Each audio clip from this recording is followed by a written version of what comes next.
আলাইহিস সালাম আল্লাহকে বলল, আল্লাহ, আমি গোটা বিশ্বের বাদশাহ, আমি গোটা পৃথিবীর সব মানুষগুলোকে একবার লাঞ্চ খাওয়াতে চাই।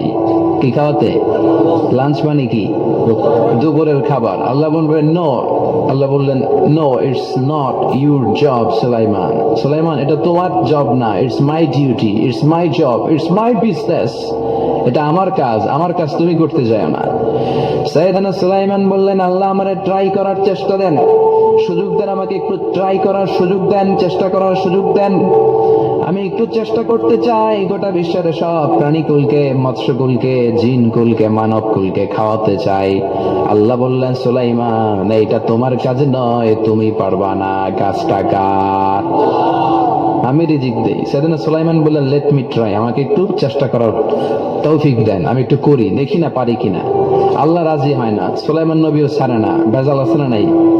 সুলাইমান আলাইহিস সালামের জোরাজুরিতে আল্লাহ রাজি বলেন। সাইয়েদনা সুলাইমানের অনুসারী ছিল জিনেরা। জিনেরা আবার ওনার কথা শুনতো। উনি জিনদের নিয়ে গোল টেবিল বৈঠক করলেন আর বললেন, সাগরের তীরে বিশাল বড় বড় ডেগের মধ্যে রান্না করো, আফ্রিকার গরুগুলোকে ফ্রাই করো, তেমি মাছগুলোকে ভুনা করো, খাসিগুলোকে রেজালা করো, পোলাও করো, খিচুড়ি করো, বিরিয়ানি করো, সব ধরনের খাবার জমা করো।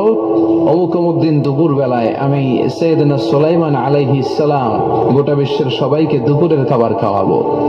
জিনেরা বড় বড় পাতিলে রান্না করা শুরু করে দিল। রাতে রাতে সাগরের তীরে 40 কিলোমিটার এরিয়ার মধ্যে রান্নার স্তূপ।